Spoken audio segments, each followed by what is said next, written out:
So, good afternoon. It's Sunday on the long weekend, and I'm under my truck. You may be asking why. Because I heard a hell of a rattle when I was driving home from Halifax, and it scared the bejesus out of me. I took the car in, got transmission serviced.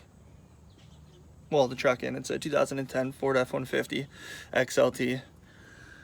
5.4 Triton engine in it, and I thought it was the dreaded cam phasers. Turns out, let me see if I can turn this around. There's a heat shield here. There's the transmission. I thought something was going on in there, but I just had this serviced. And so right here, you can see this.